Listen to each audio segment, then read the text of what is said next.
Big boss Kannada season 12 ಪ್ರಾರಂಭವಾಗಿದೆ. ಕಿಚ್ಚ ಸುದೀಪ್ ಅವರು big boss ಶೋನ grand ಆಗಿ ಓಪನ್ ಮಾಡಿದ್ದಾರೆ. ಈ ಬಾರಿ ಬಿಗ್ ಬಾಸ್ ಮನೆಗೆ ಬರೋಬ್ಬರಿ 19 ಮಂದಿ ಪ್ರವೇಶ ಮಾಡಿದರು.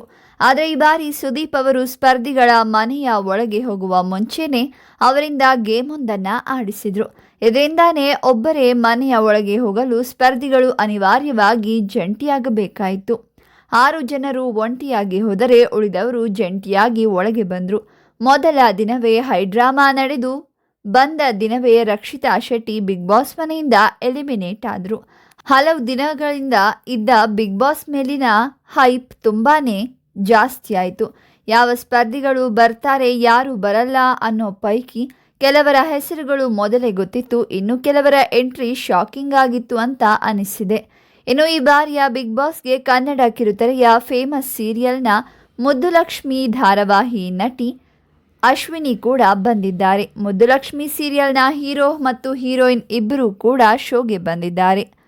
ಆದರೆ ಮುದ್ದುಲಕ್ಷ್ಮಿ ಸೀರಿಯಲ್ನ ನಾಯಕ ಧ್ರುವಂತ್ ಮತ್ತು ನಾಯಕಿ ಅಶ್ವಿನಿಯವರನ್ನು ನೋಡಿ ಜನರು ಶಾಕ್ ಆಗಿದ್ದಾರೆ. ಹೌದು, ಅಶ್ವಿನಿಯವರ ಅವತಾರ ನೋಡಿ ಜನ ಇನ್ನಷ್ಟು ಶಾಕ್ ಆಗಿದ್ದಾರೆ. ಮುದ್ದುಲಕ್ಷ್ಮಿ ಸೀರಿಯಲ್ನಲ್ಲಿ ನಾವು ನೋಡಿದ್ದು ಇದೇ ಅಶ್ವಿನಿನ. ಬಿಗ್ ಬಾಸ್ನಲ್ಲಿ ಯಾಕೆ ಹೀಗಾಗಿದ್ದಾರೆ? ಅಯ್ಯೋ, ಇವರು ಚೆನ್ನಾಗೇ ಇದ್ರಲ್ಲ ನೋಡೋದಕ್ಕೆ, ಆದರೆ ಸಡನ್ ಆಗಿ ಈ ರೀತಿ ಬದಲಾಗಲು ಕಾರಣವೇನು ಅಂತ ಅನೇಕರು ಪ್ರಶ್ನೆ ಮಾಡ್ತಾ ಇದ್ದಾರೆ.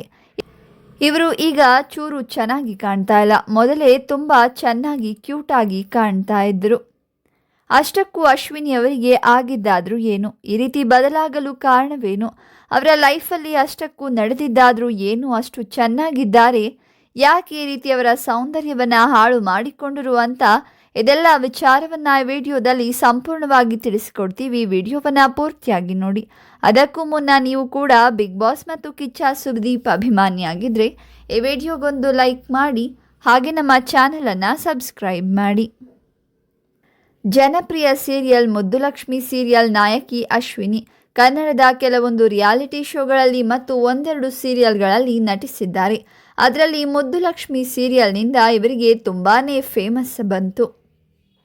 ಇವರದ್ದೇ ಆದ ಫ್ಯಾನ್ ಬೇಸ್ ಕೂಡ ಇದೆ. ಇವರು ಡಸ್ಕಿ ಕಲರ್ ಆದರೂ ಕೂಡ ಎಲ್ಲರೂ ಇವರನ್ನು ತುಂಬಾ ಇಷ್ಟಪಡುತ್ತಿದ್ರು. ನೋಡೋದಕ್ಕೆ ತುಂಬ ಮುದ್ದಾಗಿ ಲಕ್ಷಣವಾಗಿ, ಕಲರ್ ಸ್ವಲ್ಪ ಕಮ್ಮಿ ಇದ್ರು ಅನ್ನೋದನ್ನು ಬಿಟ್ಟರೆ ಲಕ್ಷಣಕ್ಕೇನು ಕಮ್ಮಿ ಇರಲಿಲ್ಲ. ಈ ಕಾರಣಕ್ಕೆ ಮುದ್ದುಲಕ್ಷ್ಮಿ ಸೀರಿಯಲ್ಗೂ ಕೂಡ ಇವರು ತುಂಬ ಚೆನ್ನಾಗಿ ಸೂಟ್ ಆಗಿದ್ರು.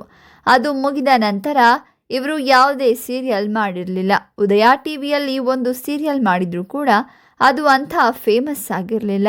ತುಂಬ ಸಮಯದ ನಂತರ ಅಶ್ವಿನಿಯವರನ್ನು ಮತ್ತೆ ನೋಡಿದ್ದು ಬಿಗ್ ಬಾಸ್ ವೇದಿಕೆ ಮೇಲೇನೆ. ಇವರ ನಟನ ಜರ್ನಿ ಅಷ್ಟು ಖುಷಿಯಾಗಿರಲಿಲ್ಲ. ಇವರ ಮನೆಯಲ್ಲಿ ಇವರು ನಟನೆ ಮಾಡೋದನ್ನು ವಿರೋಧ ವ್ಯಕ್ತಪಡಿಸಿದರು. ಓದಲು ಬೆಂಗಳೂರಿಗೆ ಬಂದ ಅಶ್ವಿನಿಯವರು ಬಹಳ ಸಣ್ಣ ವಯಸ್ಸಿನಲ್ಲೇ ಪೋಷಕರನ್ನು ಬಿಟ್ಟು ಬೆಂಗಳೂರಿಗೆ ಬಂದು ನೆಲೆಸಿದ ಧೈರ್ಯವಂತೆ. ಪೋಷಕರೊಟ್ಟಿಗೆ ದೊಡ್ಡ ಮಟ್ಟಿಗಿನ ಅಸಮಾಧಾನವನ್ನು ಹೊಂದಿರುವ ಅಶ್ವಿನಿ ಸ್ವತಂತ್ರವಾಗಿ ಬದುಕು ಕಟ್ಟಿಕೊಂಡಿದ್ದಾರೆ. ಕಳೆದ 12-13 ವರ್ಷಗಳಿಂದ ಅಶ್ವಿನಿ ಅವರು ಅವರ ಪೋಷಕರು ಭೇಟಿ ಕೂಡ ಆಗಿಲ್ಲ, ಸರಿಯಾಗಿ ಒಂದು ಮಾತು ಕೂಡ ಆಡಿಲ್ಲವಂತೆ. ಆದರೂ ಕೂಡ ತಮ್ಮ ಜೀವನವನ್ನು ಒಂಟಿಯಾಗಿ ಸಾಗಿಸ್ತಾ ಇದ್ದಾರೆ. ಜೀವನದಲ್ಲಿ ಸಾಕಷ್ಟು ಏಳು ಬೀಳು ನೋಡಿರುವ ಅಶ್ವಿನಿ ಬಿಗ್ ಬಾಸ್ಗೆ ಬರ್ತಾರೆ ಅಂತ ಯಾರೂ ಕೂಡ ಅಂದುಕೊಂಡಿರಲಿಲ್ಲ. ಆದರೆ ಬಿಗ್ ಬಾಸ್ಗೆ ಬಂದ ನಂತರ ಇವರು ಯಾರು ಅನ್ನೋದೇ ಯಾರಿಗೂ ಗೊತ್ತಾಗಲಿಲ್ಲ.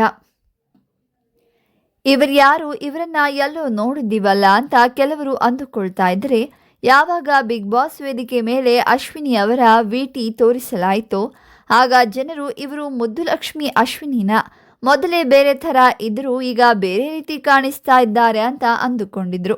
ಬದಲಾವಣೆ ಅವರ ತುಟಿಗಳಲ್ಲಿತ್ತು. ಹೌದು, ಮೊದಲಿದ್ದಂತಹ ತುಟಿಗೂ ಈಗಿರುವಂತಹ ತುಟಿಗೂ ಅಜಗಜಾಂತರ ವ್ಯತ್ಯಾಸವಿದೆ. ಮೊದಲಿದ್ದಿದ್ದೇ ನಿಜವಾಗಲೂ ಚೆನ್ನಾಗಿತ್ತು. ಯಾಕೆ ಹೀಗೆ ಮಾಡಿಕೊಂಡಿದ್ದಾರೆ ಗೊತ್ತಿಲ್ಲ, ತುಂಬ ಕೆಟ್ಟದಾಗಿ ಕಾಣ್ತಾ ಇದೆ ಅಂತ ಅನೇಕರು ಕಾಮೆಂಟ್ ಮಾಡಿದ್ದಾರೆ. ಅದಕ್ಕೆ ಒಂದು ಕಾರಣ ಕೂಡ ಇದೆ. ಹೌದು, ಸಿನಿಮಾಗಳಲ್ಲಿ ಸೀರಿಯಲ್ಗಳಲ್ಲಿ ಅವಕಾಶ ಸಿಗಬೇಕು ಅಂದರೆ ನೋಡೋಕೆ ಮುದ್ದಾಗಿ ಆಗಿರಬೇಕು, ಲಕ್ಷಣವಾಗಿರಬೇಕು, ಚೆನ್ನಾಗಿರಬೇಕು, ಬೋಲ್ಡ್ ಆಗಿರಬೇಕು. ದೇಹದ ಯಾವುದಾದರೂ ಒಂದು ಭಾಗ ನ್ಯೂನ್ಯತೆ ಇದ್ದರೂ ಕೂಡ ಅವರಿಗೆ ಆಫರ್ ಸಿಗಲ್ಲ ಅಂತ ಹೇಳಿ ರಿಜೆಕ್ಟ್ ಮಾಡ್ತಾರೆ. ಇನ್ನು ಕೆಲವರು ನಿಮ್ಮ ಕಣ್ಣು ಸರಿಯಿಲ್ಲ, ನಿಮ್ಮ ತುಟಿ ಸರಿಯಿಲ್ಲ, ನಿಮ್ಮ ಮುಖ ಸರಿಯಿಲ್ಲ, ನಿಮ್ಮ ಸ್ಕ್ರೀನ್ ಪ್ರೆಸೆನ್ಸ್ ಸರಿಯಿಲ್ಲ, ಸ್ಕಿನ್ ಸರಿಯಿಲ್ಲ ಅಂತ ಹೇಳಿ ರಿಜೆಕ್ಟ್ ಮಾಡಿರೋದು ಕೂಡ ಇದೆ. ಅನೇಕ ಪಾತ್ರಗಳನ್ನು ಅನೇಕ ಕಲಾವಿದರು ಈ ಕಾರಣಗಳಿಂದ ಕಳೆದುಕೊಂಡಿದ್ದು ಇದೆ. ಅದೇ ಸಾಲಿಗೆ ಇದೀಗ ಮುದ್ದುಲಕ್ಷ್ಮಿ ಸೀರಿಯಲ್ನ ಅಶ್ವಿನಿ ಕೂಡ ಸೇರ್ತಾರೆ. ಅಶ್ವಿನಿ ಅವರಿಗೆ ಅದು ಯಾರು ಏನು ಹೇಳಿದ್ರೂ ಗೊತ್ತಿಲ್ಲ, ನೋಡೋದಕ್ಕೆ ನಿಮ್ಮ ತುಟಿ ಚೆನ್ನಾಗಿಲ್ಲ ಅನ್ನೋದನ್ನು ಹೇಳಿಬಿಟ್ಟಿದ್ದಾರೆ. ಅವರ ತುಟಿ ಸ್ವಲ್ಪ ಮಟ್ಟಕ್ಕೆ ಫ್ಲ್ಯಾಟ್ ಆಗಿತ್ತು. ನಿಮ್ಮ ಸ್ಮೈಲ್ ಚೆನ್ನಾಗಿಲ್ಲ, ಲಿಪ್ಸ್ಟಿಕ್ ಹಾಕಿದರೆ ಹೈಲೈಟ್ ಆಗಲ್ಲ, ನಿಮ್ಮ ಮೇಲಿನ ತುಟಿ ಚೆನ್ನಾಗಿಲ್ಲ ಅಂತ ನಿರ್ದೇಶಕರು ನಿರ್ಮಾಪಕರು ಯಾರೊಬ್ಬರು ಹೇಳಿದ್ದಾರೆ. ಇದನ್ನು ತುಂಬ ಸೀರಿಯಸ್ ಆಗಿ ತೆಗೆದುಕೊಂಡ ಅಶ್ವಿನಿ ಬೇರೆ ರೀತಿಯ ನಿರ್ಧಾರ ಮಾಡ್ತಾರೆ. ಇನ್ನು ಮುದ್ದುಲಕ್ಷ್ಮಿ ಸೀರಿಯಲ್ ನಂತರ ಅಶ್ವಿನಿ ಅವರಿಗೆ ಹೇಳಿಕೊಳ್ಳುವಂತಹ ಅವಕಾಶಗಳು ಸಿಗೋದಿಲ್ಲ. ತಾನು ಇನ್ನೂ ಚೆನ್ನಾಗಿ ಬೋಲ್ಡ್ ಆಗಿ ಕಾಣಬೇಕು, ಆ ರೀತಿ ನಾನು ಬದಲಾಯಿಸಿಕೊಳ್ಳಬೇಕು ಅನ್ನೋ ಕಾರಣಕ್ಕೆ ಒಳಗಾಗಿ ಸರ್ಜರಿ ಮಾಡಿಸಿಕೊಳ್ಳುವ ನಿರ್ಧಾರಕ್ಕೆ ಬರ್ತಾರೆ. ಇನ್ನು ಬಾಲಿವುಡ್ನಲ್ಲಿ ಇದು ತೀರಾ ಕಾಮನ್. ಅನೇಕ ಹೀರೋಯಿನ್ಗಳು ಬೋಲ್ಡ್ ಆಗಿ ಕಾಣೋದಕ್ಕೆ ಲಿಪ್ ಸರ್ಜರಿಯನ್ನು ಮಾಡಿಸಿಕೊಳ್ತಾರೆ. ತುಟಿ ದಪ್ಪಗಿರಬೇಕು ಅಂತ ಕೆಲವರು ಆಸೆ ಆಗಿರುತ್ತದೆ. ಇನ್ನು ಕೆಲವರು ತುಟಿಗಳು ದಪ್ಪವಾಗಿದ್ರೆ ಲಿಪ್ಸ್ಟಿಕ್ ಚೆನ್ನಾಗಿ ಹಚ್ಚಬಹುದು, ಹೈಲೈಟ್ ಆಗಿ ಕಾಣುತ್ತೆ ಅಂತ ಕೂಡ ಅಂದುಕೊಳ್ತಾರೆ. ಆ ಕಾರಣಕ್ಕಾಗಿ ಅನೇಕ ನಟಿಯರು ಲಿಪ್ ಸರ್ಜರಿ ಮಾಡಿಸಿಕೊಳ್ಳೋದು ಇದೆ. ಅದೇ ರೀತಿ ಅಶ್ವಿನಿ ಅವರು ಕೂಡ ತಮ್ಮ ಫ್ಲ್ಯಾಟ್ ಆಗಿದ್ದ ತುಟಿಗಳನ್ನು ನೋಡಿ ಸರ್ಜರಿ ಮಾಡಿಸಿಕೊಂಡಿದ್ದಾರೆ. ಆದರೆ ಎಷ್ಟೋ ಬಾರಿ ಸರ್ಜರಿ ಸರಿ ಹೋಗಲ್ಲ. ಕೆಲವರಿಗೆ ಅದು ಬ್ಯೂಟಿ ಹೆಚ್ಚು ಮಾಡಿದರೆ, ಇನ್ನೂ ಕೆಲವರಿಗೆ ಅವರ ಸೌಂದರ್ಯವನ್ನೇ ಅದು ಹಾಳು ಮಾಡಿಬಿಡತ್ತೆ. ತಾವು ಅಂದುಕೊಂಡಂತೆ ಬರಲ್ಲ, ಮುಖದ ರೀತಿನೇ ಬದಲಾಗಿ ಹೋಗುತ್ತೆ, ನೋಡೋದಕ್ಕೆ ಕೆಟ್ಟದಾಗಿ ಕೂಡ ಕಾಣ್ತಾರೆ. ಅಶ್ವಿನಿ ಅವರ ವಿಚಾರದಲ್ಲಿ ಆಗಿರೋದು ಕೂಡ ಇದೆ. ಏನೋ ಮಾಡಬೇಕು ಅಂತ ಹೋಗಿದ್ದಾರೆ, ಆದರೆ ಅದು ಇನ್ನೇನೋ ಆಗಿ ಹೋಗಿದೆ.